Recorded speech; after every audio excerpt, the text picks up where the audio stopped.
오늘 코로나19 신규 확진자는 이틀째 6천 명대에 머물렀지만 위중증 환자는 또다시 최고치를 경신했습니다.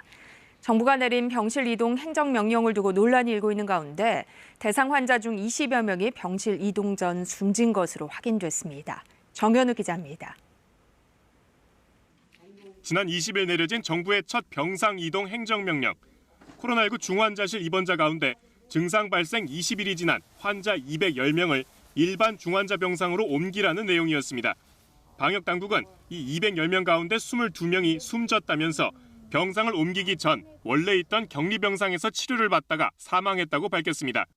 행정명령을 놓고 논란이 지속되자 정부는 의료계와 협의기구를 구성해 입원 기준 등을 보완하기로 했습니다. 결코 치료를 중단하는 것이 아닙니다. 고도의 의료자를 효율적으로 활용하기 위해 일반 중환자실 또는 병실로 전원 또는 전실 또는 퇴원 조치하는 것입니다.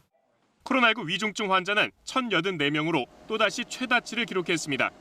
한편 미국 식품의약국의 긴급 사용 승인을 받은 화이자사의 먹는 치료제가 이르면 다음 달 말에 도입될 것으로 보입니다.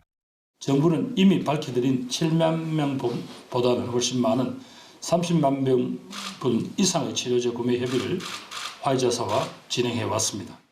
식약처의 국내 긴급 사용 승인 여부는 다음 주 안에 결정될 예정으로 방역당국은 먹는 치료제가 도입되면 경증, 중등증 환자뿐 아니라 재택 치료자에 대해서도 사용할 계획입니다. 코로나19 신규 확진자는 6,233명으로 이틀 연속 6,000명대에 머물렀고 지난주 같은 요일보다 1,200명 넘게 줄었습니다. 오미크론 변이 감염자는 하루 새 16명 늘어 누적 262명이 됐습니다. 정부는 최근 코로나19 유행이 정체 국면에 들어갔지만 강화된 거리두기 조치 연장 여부는 다음 주 상황을 지켜본 뒤 결정하겠다고 밝혔습니다. KBS 뉴스 정현욱입니다.